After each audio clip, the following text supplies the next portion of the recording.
नमस्कार, आदाब, सत श्री अकाल, जय हिंद दोस्तों। आपका स्वागत है अफसल इंस्टीट्यूट में। मैं आज आपके लिए लेके आया हूँ क्लास 12th का फिजिकल केमिस्ट्री का एक शानदार सा चैप्टर दोस्तों, जिसका नाम है केमिकल काइनेटिक्स। तो चैप्टर पढ़ने से पहले हम लोग कुछ विशेष पॉइंट पे बात करेंगे। मतलब इस चैप्टर में बेसिकली जो केमिकल काइनेटिक्स में देखेंगे कि जो रिएक्शन होता है कि किस स्पीड से होता है, किस क्या उसका स्पीड रहेगा, उसके हिसाब से हम लोग बात कर रहे होंगे। बेसिकली जो एक होता है वेरी फास्ट रिएक्शन, एक होता है स्लो रिएक्शन, एक होता है मॉडरेट रिएक्शन। तो हम मॉडरेट रिएक्शन वाला जो होगा इसमें केमिकल काइनेटिक्स में बात कर रहे होंगे। लेकिन चैप्टर शुरू करने से पहले दोस्तों, आज है एक स्पेशल दिन। तो उस स्पेशल दिन पे आप लोग को मैं विश करना चाहूंगा हैप्पी होली दोस्तों। हैप्पी होली दोस्तों। होली का जो है पर्व जैसे होता है दोस्तों, वो ब्यूटीफुल कलर्स होते हैं, वैसे आपकी लाइफ भी ब्यूटीफुल कलरों से भरी रहे, मैं ऐसा आशा करता हूँ। बाकी इसी आशा के साथ आइए अपने हम चैप्टर की तरफ बढ़ते हैं। एज यू नो, पहले हम लोग चैप्टर पे बढ़ते हैं तो क्या करते हैं, ताला को तोड़ेंगे और इसे जादू से जूम कर लेंगे दोस्तों। ठीक है, चलिए बात करेंगे केमिकल काइनेटिक्स की। क्या होता है chemical kinetics? It is a branch of physical chemistry which deals with the study of rate of reaction. जो के रेट ऑफ रिएक्शन होता है उसकी स्टडी को हम लोग बोलते हैं chemical kinetics. The mechanism by which reaction proceed, जिस मैकेनिज्म से रिएक्शन प्रोसीड करती है, that is reactant convert into product, is known as chemical kinetics. जिस स्पीड से बढ़ता है वही होता है chemical kinetics. On the basis of rate chemical reaction और थ्री टाइप्स। रेट के बेसिस पे, रेट बोली तो दोस्तों स्पीड, जहां जहां रेट आ जाए वहां समझ लीजिए स्पीड की बात हो रही है। ठीक है, तो तो जहां रेट के बेसिस पे कितने तरह के होते हैं, ये होते हैं तीन तरह के केमिकल काइनेटिक्स। तो तीन तरह के हो गए। एक होता है वेरी फास्ट रिएक्शन, एक होता है मॉडरेट रिएक्शन, एक होता है वेरी स्लो रिएक्शन दोस्तों। अब वेरी फास्ट रिएक्शन कहाँ होता है, कैसे देखने को मिलेगा? जैसे दोस्तों, जब एसिड और बेस का रिएक्शन कराएंगे तो वहां पे वेरी फास्ट रिएक्शन होगा। वेरी स्लो रिएक्शन कहाँ देखने को मिलता है? जैसे रस्टिंग ऑफ आयरन, आयरन में जंग लगना, जो लोहे में जंग लगता है दोस्तों, वहां पे भी हम लोग देख सकते हैं वेरी स्लो रिएक्शन। वहां पे हम लोग बेसिकली स्लो रिएक्शन देखते हैं। ठीक है, वो करीब करीब एक एक दिन, 2 दिन या महीनों लग जाते हैं रस्ट करने में, मतलब उसमें जंग लगने में कई साल लग जाते हैं या कई महीने दोस्तों। लेकिन मॉडरेट रिएक्शन क्या होता है? न ज्यादा फास्ट चले, न ज्यादा slow, neither very fast nor very slow, एक प्रॉपर स्पीड से चले दोस्तों। जैसे कि N2 plus 3H2 gives 2NH3 दोस्तों, समझ गए? आई होप समझ गए होंगे। और एसिड बेस रिएक्शन में HCl और NaOH का रिएक्शन कराएंगे तो NaCl सॉल्ट बनेगा और वाटर बनता है। इसमें और रिएक्शन है वेरी स्लो वाले में दोस्तों, जैसे H2O2 gives 2H2O H2O sorry, carbon O2 gives CO2। ठीक है, आई होप समझ गए होंगे। चलिए आगे बात करते हैं। आगे क्या है? Rate of reaction. Rate of reaction, what is a rate of reaction? Define the speed of chemical reaction by which reactant convert into the product। जब रिएक्टेंट कन्वर्ट होता है प्रोडक्ट में कितनी स्पीड से, वही होता है रेट ऑफ रिएक्शन। या change in concentration of reactant और प्रोडक्ट पर यूनिट टाइम, उसी को भी बोल सकते हैं rate of reaction. Rate of reaction basically दो तरह के होता है। एक एवरेज रेट ऑफ रिएक्शन होता है, एक इंस्टेंटेनियस रेट ऑफ रिएक्शन होता है। एवरेज रेट ऑफ रिएक्शन जैसे कि फाइनल माइनस इनिशियल अपॉन में final, final distance minus initial distance upon में final time minus initial time. ऐसे इंस्टेंटेनियस रेट ऑफ रिएक्शन क्या होता है? फाइनल डिस्टेंस मतलब सॉरी, इसमें फाइनल नहीं होता है, instant dx by dt, instant पे बात करेंगे, dx बाई dt इंटीग्रेट कर देंगे दोस्तों, समझ गए? आई होप समझ गए होंगे। चलिए आगे बात करते हैं। आगे क्या है? Note point.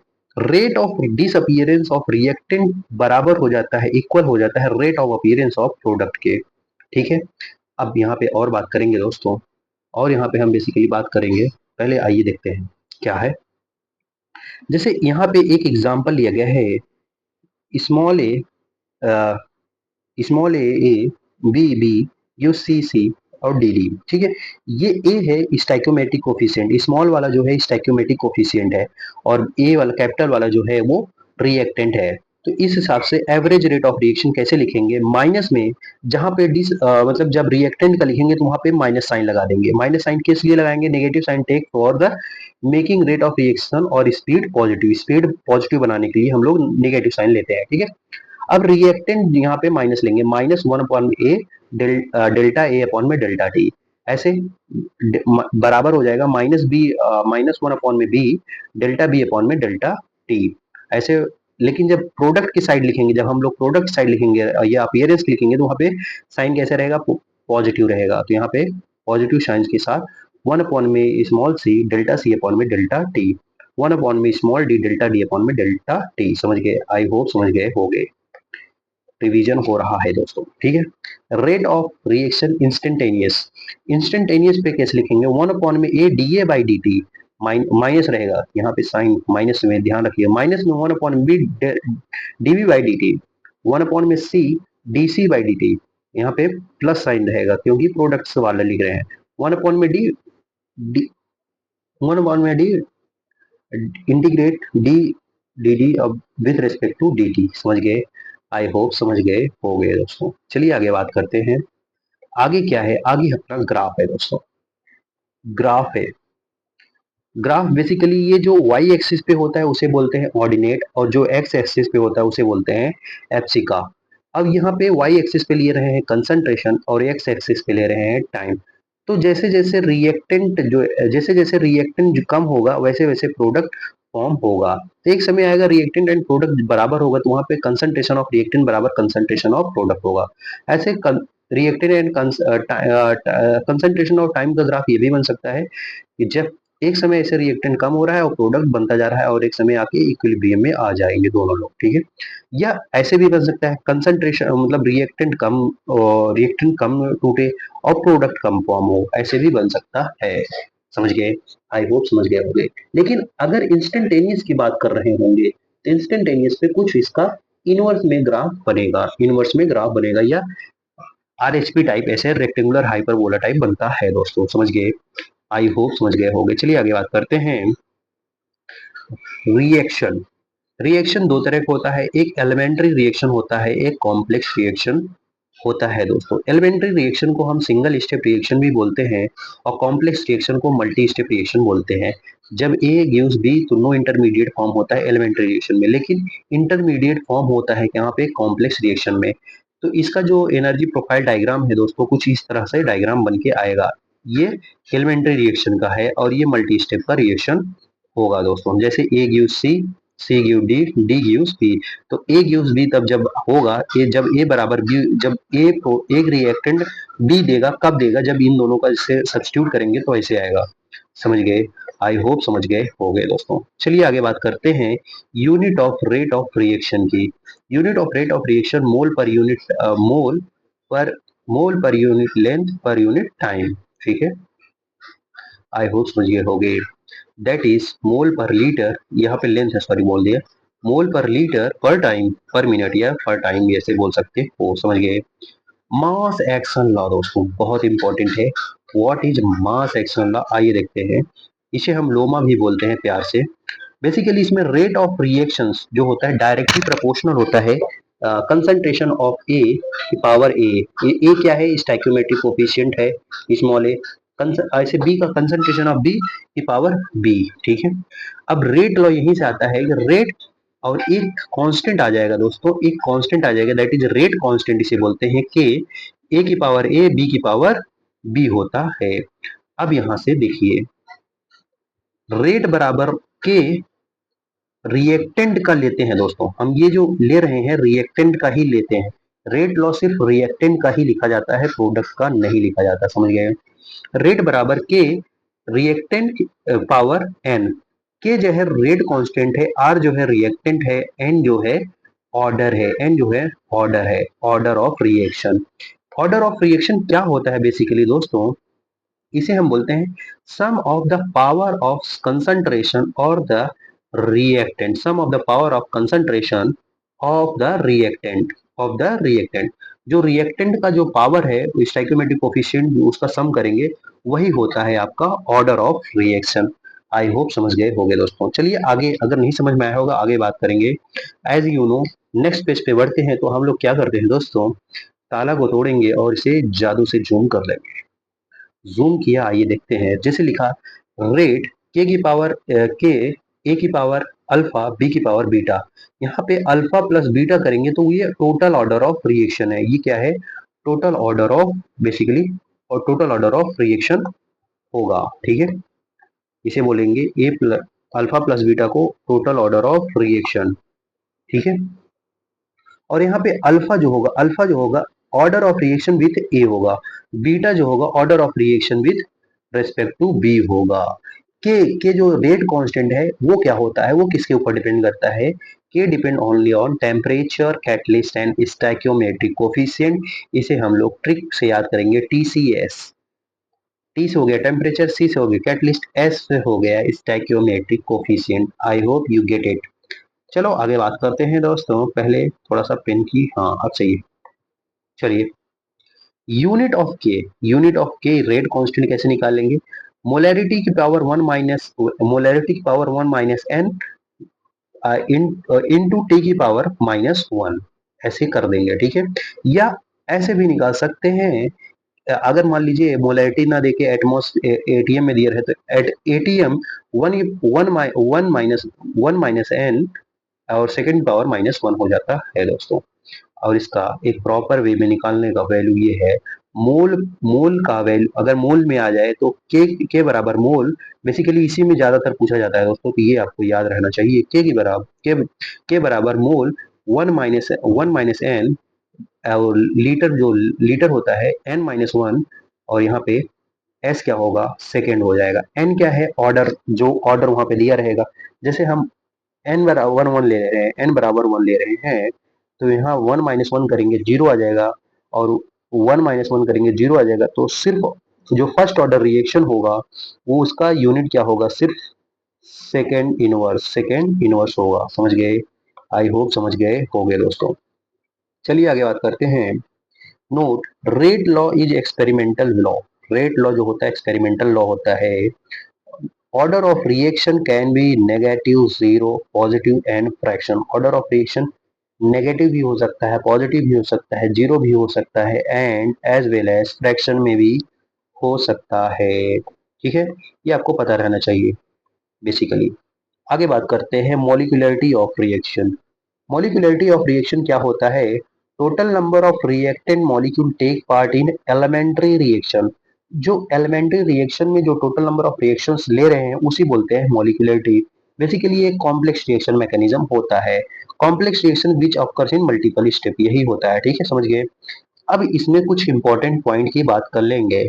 Some important point of molecularity reaction, जैसे कि molecularity is a theoretical concept. जो रेट लॉ था वो कैसा था, एक्सपेरिमेंटल लॉ, लेकिन ये कैसा होगा, थ्योरेटिकल कॉन्सेप्ट।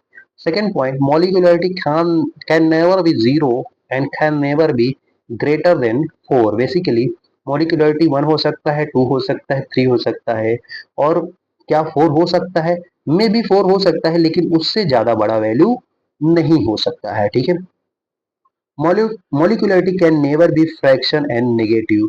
मॉलिक्यूलरिटी कभी भी फ्रैक्शन और नेगेटिव में नहीं होता दोस्तों, क्योंकि ये थ्योरेटिकल कॉन्सेप्ट है। इसलिए number of reacting species under the collision take part in reaction.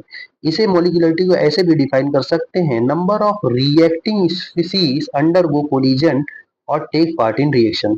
जो कोलिजन कर रहे हैं, जो टकरा रहे हैं आपस में मॉलिक्यूल, या जो रिएक्शन में पार्टिसिपेट कर रहे हैं, वही होता है मॉलिक्यूलरिटी दोस्तों। It is depend on rate determining step. ये डिपेंड होता है रेट डिटरमाइनिंग स्टेप के ऊपर दोस्तों। आई होप समझ गए होंगे। चलिए आगे बात करते हैं। आगे क्या है, आगे है टाइप्स ऑफ मॉलिक्यूलरिटी। जैसे यूनिमोलिकुलर, साइक्लोप्रोपेन है, प्रोपेन बन जा रहा है, O3 है, O2 प्लस O, N2O5 से N2O4 plus half of O2। Bimolecular reaction, जैसे कि बाइमोलिकुलर NO प्लस O3 जब रिएक्ट करेंगे तो NO2 प्लस O2 बनेगा। Two molecule of HI react करेंगे तो H2 प्लस I2 बनेगा। टर मॉलिक्यूल रिएक्शन जब रिएक्शन करेंगे तब कैसे होगा, टर मॉलिक्यूल मतलब तीन मॉलिक्यूल, 2NO और O2 मिलके 2N2O2 बनाएगा, 2N2O2 बनाएगा दोस्तों। समझ गए? आई होप समझ गए होंगे। आइए आगे बात करते हैं ऑर्डर ऑफ रिएक्शन। क्या होता है ऑर्डर ऑफ रिएक्शन, इसके बारे में डिटेल में बात कर रहे होंगे दोस्तों। Order of reaction defines how much rate of reaction changes on the changing the reactant. जितना हम रिएक्टेंट को चेंज करेंगे, कितना जैसे हम रिएक्टेंट को चेंज करेंगे तो रिएक्टेंट चेंज करने से कितना उस पर फर्क पड़ा, वही होता है ऑर्डर ऑफ रिएक्शन दोस्तों। जैसे 2A plus B gives product. अब यहाँ पर रेट रेट लॉ लिखेंगे तो रेट बराबर के ए की पावर 2 बी की पावर 1, क्योंकि इसमें स्टैइकोमेट्रिक कोफिशिएंट 1 है। आई होप आप समझ रहे होगे। चलिए आगे बात करते हैं note point. Order of reaction always obtain from rate law expression. कहां से हमेशा ऑब्टेन होता है? रेट लॉ एक्सप्रेशन से ऑब्टेन होता है। आई hope you get it my point दोस्तों। आगे बात करते हैं। लार्जर द वैल्यू ऑफ के faster will be the reaction. जितनी बड़ी वैल्यू होगी के की उतना ज्यादा तेज रिएक्शन होगा दोस्तों। आई होप समझ गए होंगे। चलिए अब बात करते हैं इंटीग्रेटेड रेट लॉ की। अलग अलग रेट लॉ के बारे में हम लोग बात कर रहे होंगे। पहले हम फर्स्ट लॉ जैसे फर्स्ट ऑर्डर पढ़ेंगे, जैसे कि जीरो। पहले वाले में हम क्या पढ़ेंगे? Zero order. जीरो ऑर्डर यानी एन की वैल्यू अगर हम लोग जीरो ले लें तो यूनिट क्या हो जाएगी? हम लोग पढ़े थे एन की वैल्यू अगर यूनिट मोल पावर अगर जीरो रखेंगे तो यहाँ पे 1 - n होता है, लीटर में n-1 होता है और टाइम में -1 होता है। तो यहाँ पे जब n की वैल्यू जीरो रखो तो मोल में आएगा 1, मोल की वैल्यू 1, लीटर में आएगा -1 और समय में आएगा जो टाइम है उसमें आएगा -1 दोस्तों। आई होप समझ गए हो गए। चलिए आगे बात करते हैं। इसका जो वैल्यू निकल के आएगा दोस्तों जब हम लोग लॉगरिथम सॉल्व कर रहे होंगे, इसमें के टी बराबर A not minus A T. Basically A naught जो है इनिशियल कंसंट्रेशन होगा और ए टी जो होगा फाइनल कंसंट्रेशन होगा। समझ गए? इनिशियल कंसंट्रेशन जो होगा और जो फाइनल कंसंट्रेशन होगा। और या इसी को हम लिख सकते हैं, अगर मान लो ये ए टी उधर ले जाए और के टी उधर लाए तो ए टी बराबर ए नॉट माइनस के टी हो जाएगा। आई होप समझ गए होगे। आइए आगे बात करते हैं हाफ लाइफ। हाफ लाइफ क्या होता है? Time during which concentration of reactant become half of initial concentration. जब जो रिएक्टेंट का कंसंट्रेशन है आधा हो जाए, उस समय का जो उस समय जो समय होता है वो समय कहलाता है हाफ टाइम, हाफ लाइफ। ठीक है, तो हाफ लाइफ बराबर हो जाएगा ए नॉट अपॉन में 2 के। ए नॉट अपॉन में 2 के। ए नॉट क्या है? इनिशियल कंसंट्रेशन 2 और के क्या है? रेट कांस्टेंट होता है दोस्तों। समझ गए? आप इससे निकाल सकते हो हाफ लाइफ। अगर t बराबर 100 है, अगर टाइम बराबर 100 है तो ये वहां पे 100, तो ये आर नॉट इनिशियल कंसंट्रेशन और के, यानी ये जो है आर नॉट बाई के आएगा, यानी ये जो होगा 2 टाइम्स हो जाएगा। यानी क्या हो जाएगा? ये 2 टाइम्स होगा। समझ गए? यानी 100 टाइम्स जो होगा हाफ लाइफ के 2 गुना होगा। समझ गए? आई होप समझ गए होगे। अगर t 75% होगा तो 1.5 टाइम्स होगा हाफ लाइफ के जीरो ऑर्डर में। 1.5 टाइम्स होगा हाफ लाइफ के जीरो ऑर्डर में। समझ गए? आई होप समझ गए होगे। चलिए नेक्स्ट पॉइंट पे मूव करते हैं, नेक्स्ट पेज पे मूव करते हैं। आगे बढ़ने से पहले ताला को तोड़ेंगे और जाल से जूम कर देंगे। आइए अब देखते हैं graph. Graph of zero order. जैसे ए टी और टी का जो ग्राफ बनेगा वो कुछ इस तरह से ग्राफ बनेगा। इसका स्लोप होगा के बराबर, और ए और टी का ए नॉट और इनिशियल कंसंट्रेशन और टाइम का जब ग्राफ बनेगा वो कुछ स्ट्रेट लाइन बनेगा और कुछ आगे जाके इंटरसेप्ट बनेगा और इसका स्लोप जो होगा के बराबर आएगा। अगर हम यहाँ पे बेसिकली टी हाफ और ए नॉट का, टी हाफ और इनिशियल कंसंट्रेशन का ग्राफ बनाएंगे, वो एक ऑरिजिन से पास होते हुए एक स्ट्रेट लाइन ग्राफ बनेगा दोस्तों, क्योंकि वो उसके ऊपर डायरेक्टली डिपेंड करता है। आई होप समझ गए होंगे। रेट ऑफ रिएक्शन और कंसंट्रेशन का जो ग्राफ आएगा वो इंडिपेंडेंट होता है, क्योंकि यहाँ पे एन बराबर क्या होता है? जीरो होता है। तो यहाँ पे उसकी रेट ऑफ रिएक्शन कंसंट्रेशन पे डिपेंड ही नहीं करेगा, क्योंकि ऑर्डर तो जीरो है। रेट ऑफ रिएक्शन और टाइम के ऊपर कैसे डिपेंड करेगा? जीरो पे। टाइम बढ़ता जाएगा, रेट ऑफ रिएक्शन पे कोई फर्क नहीं पड़ेगा दोस्तों। समझ गए? लेकिन ए नॉट माइनस मतलब यहाँ पे अगर A naught initial concentration minus final concentration कर रहे हैं और टाइम का निकाल रहे हैं तो यहाँ पे भी एक स्ट्रेट लाइन ग्राफ आएगा और ऑरिजिन से पास करते हुए, और यहाँ पे जो इसका स्लोप आएगा दैट इज के बराबर होगा दोस्तों। आई होप यू गेट इट। चलिए आगे बात करते हैं इसका एग्जाम्पल। एग्जाम्पल जैसे आप देख पा रहे होंगे, H2 plus Cl2 gives 2HCl and 2NH3 gives N2 plus 3 molecules of H hydrogens. या कह सकते हो ये पहला तो एग्जाम्पल ये हुआ, दूसरा ये हो गया, और तीसरा एग्जाम्पल ये है दोस्तों, reaction between the acetone and bromine. Acetone and bromine में जब रिएक्शन कराओगे तो वहां पे ये तीसरा ऑर्डर, जीरो ऑर्डर का रिएक्शन होगा। चौथा जो है dissociation of H I on a gold surface, ये इंपॉर्टेंट है दोस्तों, dissociation of H I on gold surface. पांचवा है decomposition of gas on the surface of catalyst, ये आपका भी ये इंपॉर्टेंट है दोस्तों, decomposition of gas on the surface of catalyst. समझ गए? याद कर लीजिए कौन कहाँ से रिएक्शन है, डायरेक्ट ऐसे दे देगा ये वाला रिएक्शन कौन से ऑर्डर का है, तो आपको पता होना चाहिए दोस्तों, ठीक है। चलिए आगे बात करते हैं फर्स्ट ऑर्डर रिएक्शन की। अब सेकंड में फर्स्ट ऑर्डर रिएक्शन की बात करेंगे। फर्स्ट ऑर्डर रिएक्शन क्या होता है? Reaction in which rate of reaction is directly proportional to the concentration of reactant, that is यहाँ पे एन की वैल्यू 1 आ जाएगी, ठीक है। इसको अगर एनएल मतलब अगर लॉगरिथम टर्म में ना सॉल्व करते हैं, एनएल मिल गए, एल एन ए टी बराबर L N A not minus K into T. जब इसे लॉगरिथम में सॉल्व करेंगे बेसिकली दोस्तों यहाँ पे फॉर्मूला आएगा के बराबर, ये इंपॉर्टेंट है, के बराबर 2.303 अपॉन में T log initial concentration upon में फाइनल कंसंट्रेशन। ये आपको याद रहना चाहिए। ये कहाँ से आया? यहाँ से आया बेसिकली, ए टी बराबर ए नॉट ई की power minus K into T. दोस्तों समझ गए?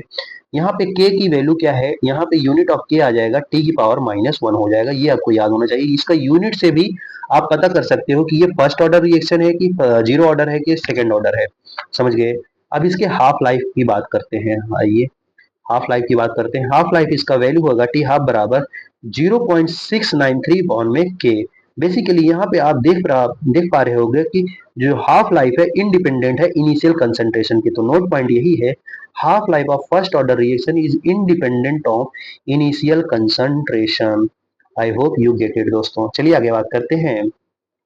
आगे इसी पॉइंट पे हम लोग कुछ ट्रिक है दोस्तों, short form direct half life से डायरेक्ट हम उसकी वैल्यू मान लीजिए, अगर टी बराबर 10% पे पूछा, टी बराबर 10% पे पूछा, टाइम 10% पे पूछा कि आप बताइए हाफ लाइफ का क्या वैल्यू होगा, तो वहां पे आप निकाल सकते हो 4/30 इंटू टी हाफ की वैल्यू मल्टीप्लाई कर देना, वहां पे आ जाएगा। अगर टी बराबर 20% पे निकाल रहा है तो T T half of by 3 से मल्टीप्लाई कर दोगे तो आ जाएगा।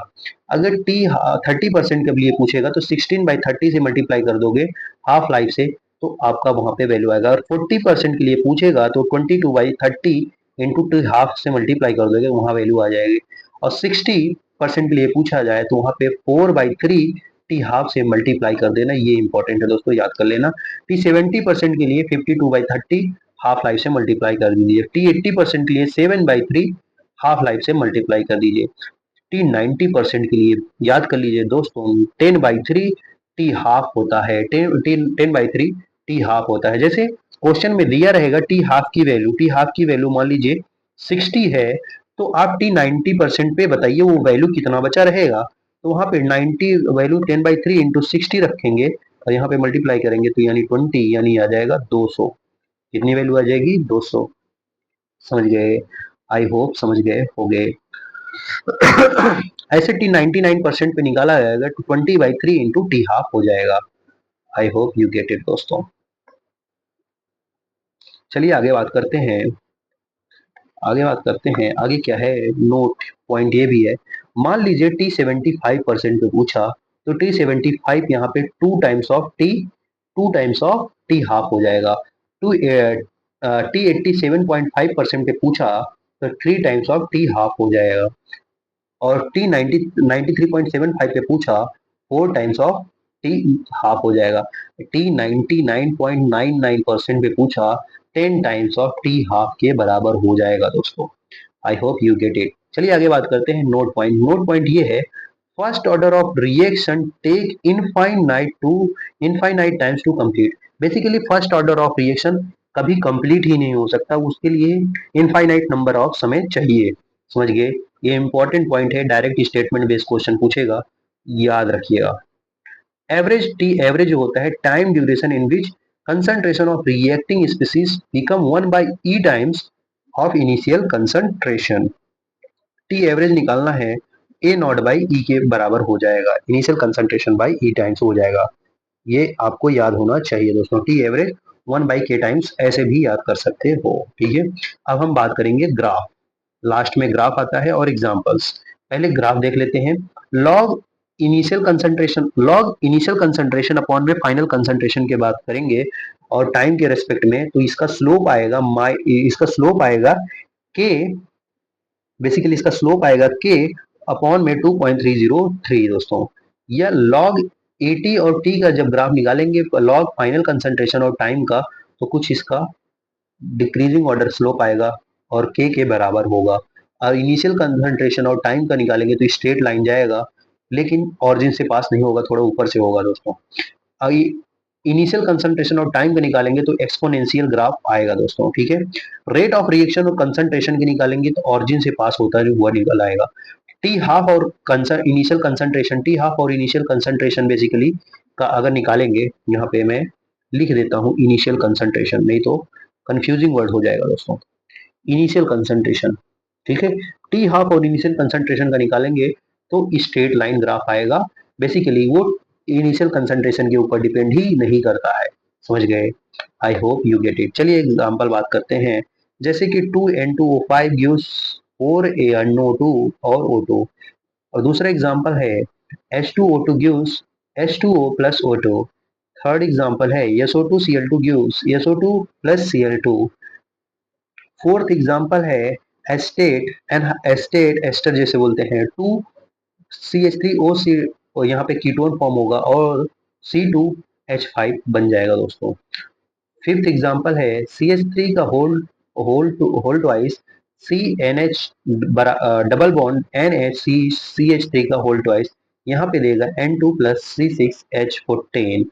और एक एग्जाम्पल, बेहतरीन एग्जाम्पल है CH3C डबल बॉन्ड ओ C2H5, वाटर में इसे हाइड्रोलिसिस करेंगे तो एस्टिक एसिड और अल्कोहल देगा दोस्तों, एस्टिक एसिड और अल्कोहल देगा। बेसिकली एस्टर को हाइड्रोलिसिस कर रहे हैं, एस्टर को हाइड्रोलिसिस करेंगे तो एसिड और अल्कोहल फॉर्म होगा, ये तो आपको पता होना चाहिए दोस्तों। एक है inversion of cane sugar. Inversion of cane sugar basically ये एग्जांपल है स्यूडो फर्स्ट ऑर्डर रिएक्शन का, लेकिन ये example all radioactive decay, जितना रेडियो एक्टिव डीके होगा वो किसका एग्जांपल है? वो फर्स्ट ऑर्डर का एग्जांपल होता है दोस्तों, ये आपको याद होना चाहिए।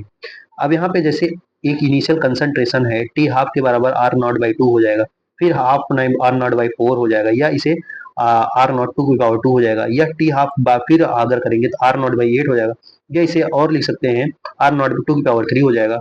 टी हाफ बराबर R0/16 हो जाएगा, या 2 की पावर 4 R0/2 लिख सकते हैं। तो इसको याद करने बेटर है, सबसे बेटर यह ट्रिक याद कर लीजिए। टी जो आर फाइनल हो जाएगा, ये मतलब फाइनल कंसंट्रेशन बराबर इनिशियल कंसंट्रेशन की 2 पावर n के बराबर आ जाएगा दोस्तों। और टाइम हाफ जो होगा n टाइम्स इंक्रीज हो जाता है दोस्तों। समझ गए? आई होप समझ गए होंगे। चलिए आगे बात करते हैं। आगे क्या है, अपना ताला तोड़ेंगे और इसे जूम करेंगे दोस्तों। लीजिए जूम हो गया, आई होप दिख रहा होगा।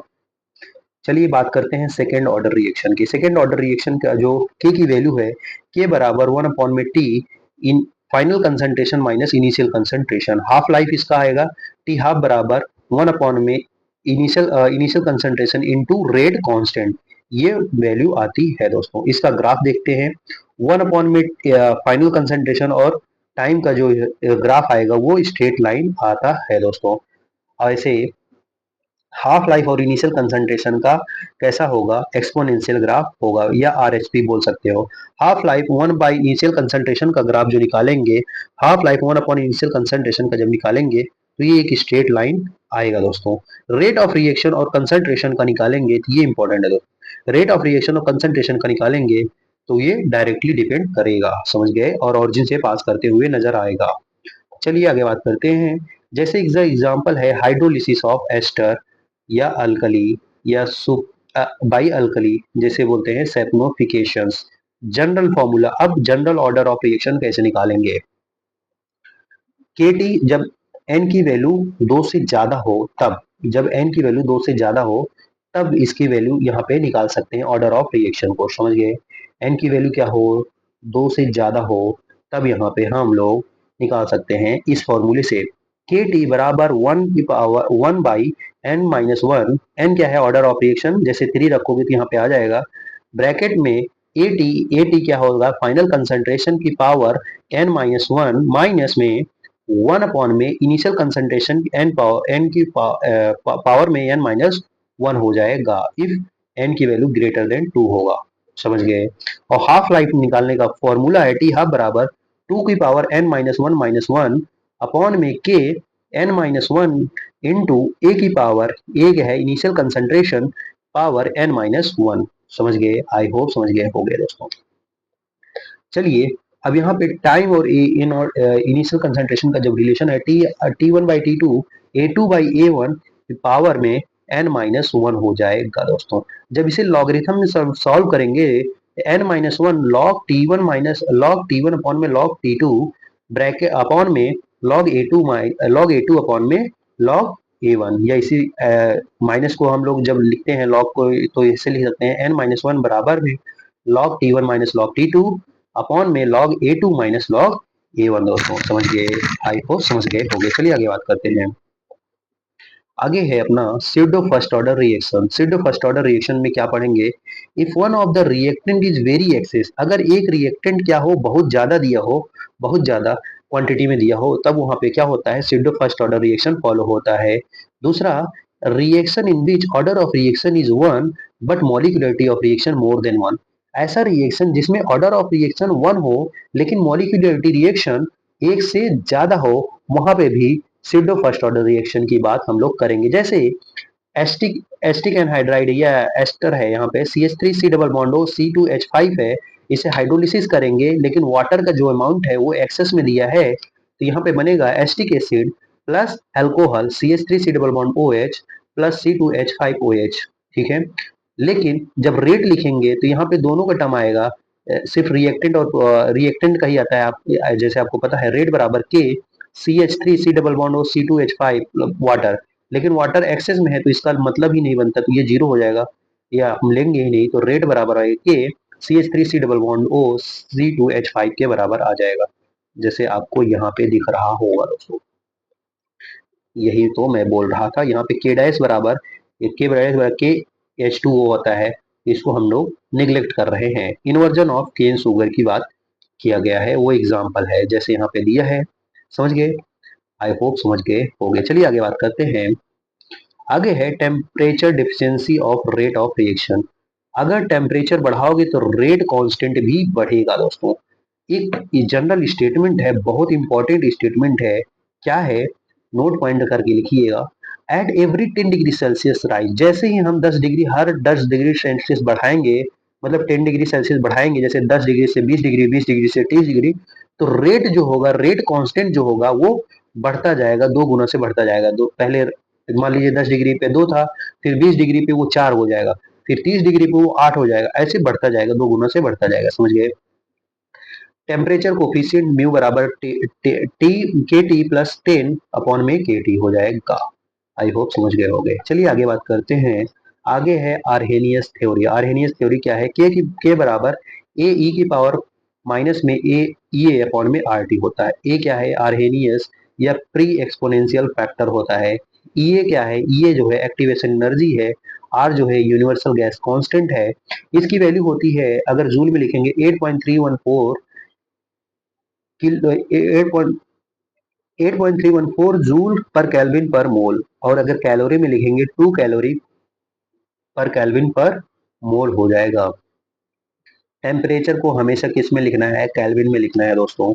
एज यू नो, टेम्परेचर बढ़ाओगे के की वैल्यू बढ़ेगी, टेम्परेचर घटाओगे के की वैल्यू घटेगी। लेकिन ई ए की वैल्यू बढ़ाओगे तो के की वैल्यू घटेगी, ई ए की वैल्यू घटाओगे तो के की वैल्यू बढ़ेगी, तो ये एक रिलेशन लिखा है। के रेट कांस्टेंट डायरेक्टली प्रोपोर्शनल होता है टेम्परेचर के, लेकिन इनवर्सली प्रोपोर्शनल होता है एक्टिवेशन एनर्जी के। दोस्तों समझ गए?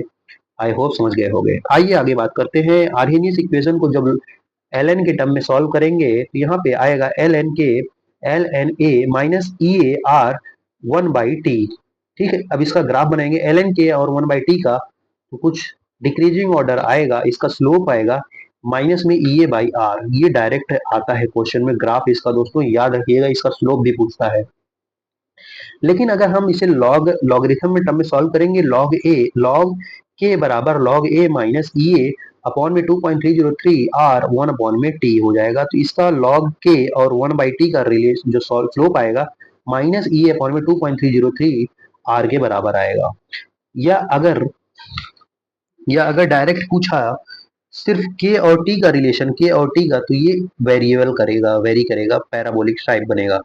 लेकिन एक स्टेटमेंट यहाँ पे लिखा है, इफ ये की वैल्यू जीरो हो, एक्टिवेशन एनर्जी जीरो हो, तब के जो होगा वो रेट कांस्टेंट बराबर होगा ए के, आर्हेनियस और कांस्टेंट के बराबर होगा, या प्री एक्सपोनेंशियल फैक्टर के बराबर होगा।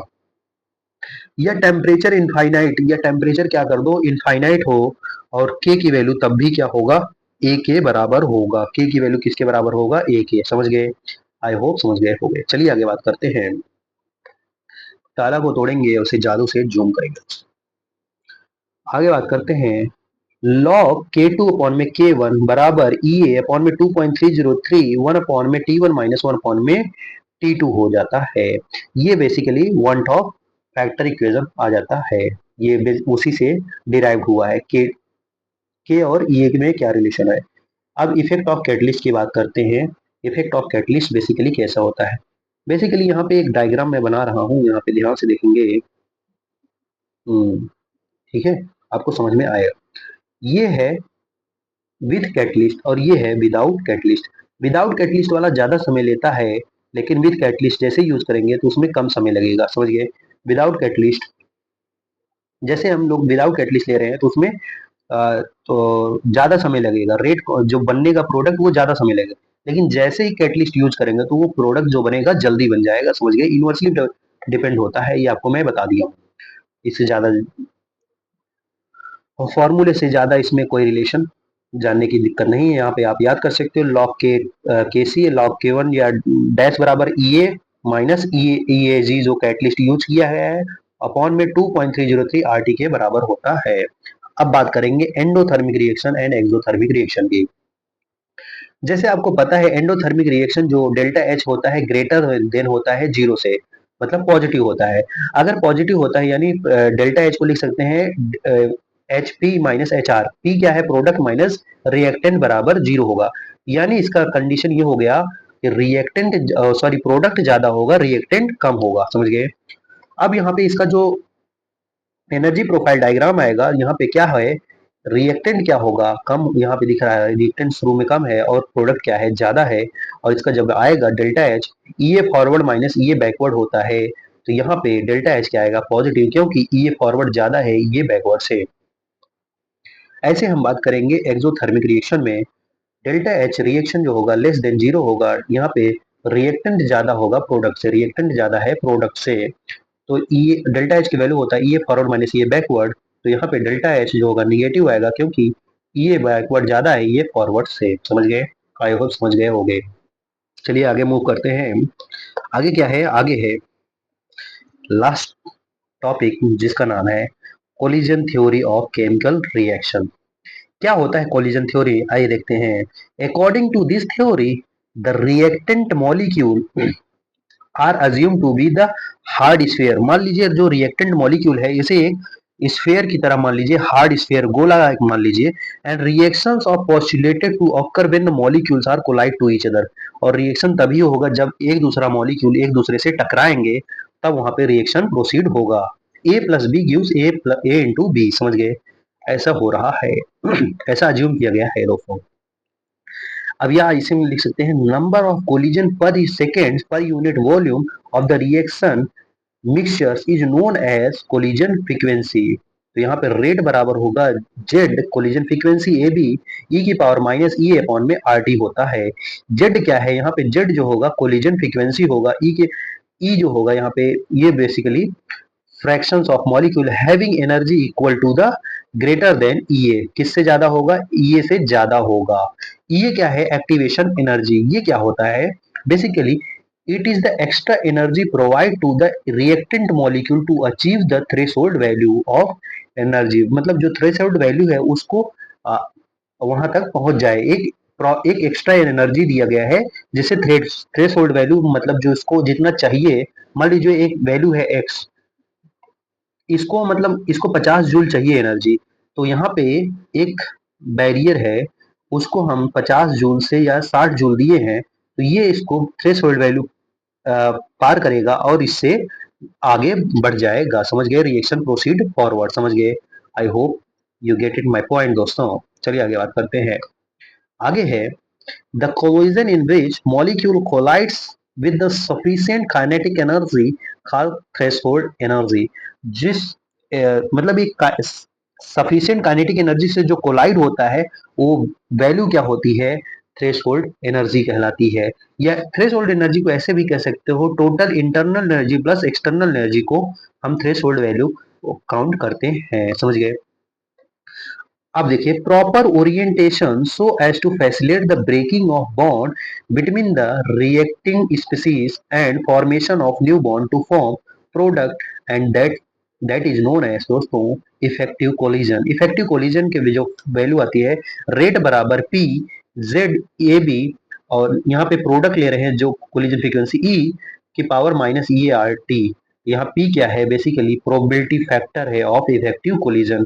कितना प्रोबेबिलिटी है कि वो एक दूसरे से कोलाइड करें, उसी को बोलते हैं प्रोबेबिलिटी फैक्टर दोस्तों। आगे बात करते हैं, the proper orientation of reactant molecule to lead the bond formation. मतलब अगर मॉलिक्यूल प्रॉपर ओरिएंट रहेगा, मतलब एक तरह से प्रॉपर ही रहेगा, अरेंज रहेगा, तो वो बॉन्ड फॉर्मेशन में पार्टिसिपेट करेगा। लेकिन improper orientation make them simply bounce back, no product form, और उससे कोई प्रोडक्ट फॉर्म नहीं होगा दोस्तों। समझ गए। अब आइए लास्ट में बात करते हैं factor affecting rate of reaction. Rate of reaction से कौन कौन अफेक्ट होता है, basically physical constant, physical state जैसे कि गैस में सबसे ज्यादा होता है, फिर लिक्विड में होता है। रेट ऑफ रिएक्शन सबसे ज्यादा किस में होता है, गैस में होता है, फिर लिक्विड में, तब सॉलिड में। दूसरा है के ऊपर डिपेंड करता है, रेट कांस्टेंट के ऊपर डिपेंड करता है। और के किसके ऊपर डिपेंड करता है, मैं पहले बता के आया हूँ कि डायरेक्टली प्रोपोर्शनल और टेम्परेचर के इनवर्सली प्रोपोर्शनल होता है ई के। तीसरा जो रेट ऑफ रिएक्शन होता है, ऑर्डर ऑफ रिएक्शन के ऊपर भी डिपेंड करता है। चौथा जो है कंसंट्रेशन ऑफ रिएक्टेंट के ऊपर भी डिपेंड करता है। और पांचवा लास्ट में है कैटलिस्ट। कैटलिस्ट के जो होता है इक्वल इक्वल होता है E A change in a both direction. Catalyst equal change in a both direction में चेंज होगा दोस्तों। आइए अब एक चीज यहाँ पे इंपॉर्टेंट है दोस्तों, इसको देख लेते हैं और फिर यहाँ से चैप्टर को एंड करते हैं। पहले ताला तोड़ेंगे और फिर जूम करेंगे उसको। जैसे कि ए गिव्स बी प्लस सी, एक फर्स्ट ऑर्डर रिएक्शन है। जो जो मान लीजिए एक ऐसा एग्जांपल दिया है, ए गिव्स बी प्लस सी, तो वहां पे पार्शियल प्रेशर टर्म दिया गया है और टोटल प्रेशर टर्म दिया है। तो वहां पे के की वैल्यू आएगी, के वैल्यू 2.303 अपॉन में T log T initial concentration upon में 2 P not minus total pressure. दोस्तों ये कैसे आया, इससे आया है 2.303 के टी 2.303 अपॉन में T log P P not upon में पी पार्शियल प्रेशर ऑफ ए। समझ गए। या दूसरा क्वेश्चन बन सकता है, एक सिंपल मॉलिक्यूल है ए गिव्स 2b और सी, 2b प्लस सी, तो यहाँ पे के की वैल्यू हो जाएगी 2.303 अपॉन में T log 2 partial pressure initial partial pressure upon में 2 initial partial pressure 3 initial partial pressure minus में टोटल प्रेशर। दोस्तों ये फॉर्मूला से डायरेक्ट वो क्वेश्चन इस तरह वाला क्वेश्चन बन जाएगा, ये फर्स्ट ऑर्डर के लिए है। ठीक है। और एक है, अगर मान लीजिए वॉल्यूम के टर्म में दिया जाएगा तब कैसे करेंगे, के बराबर 2.303 अपॉन में T log V naught upon में V T. V naught volume initial है और वी टी क्या है, वॉल्यूम फाइनल है। मान लीजिए इनफाइनाइट कंडीशन पे दिया है, के बराबर 2.303 अपॉन में T log V infinite upon में B infinite by V time जो जो रिएक्शन में जो टाइम लगा हुआ है वॉल्यूम में, वो उसके रिस्पेक्ट में बात करेंगे। आई होप यहाँ तक समझ गए होंगे सारे फॉर्मूले सब कुछ। अगर नहीं समझ में आया होगा तो आप हमें कमेंट करिएगा, हम उसे और इलाबोरेट करने की कोशिश करेंगे। तब तक के लिए आप लोग को देना चाहूंगा एक प्यारा प्यारा सा थैंक यू दोस्तों। एक मिनट।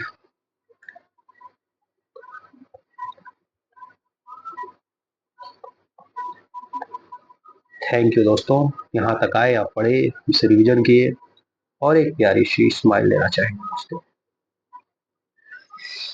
और आप लोग को मैं कहना चाहूंगा आज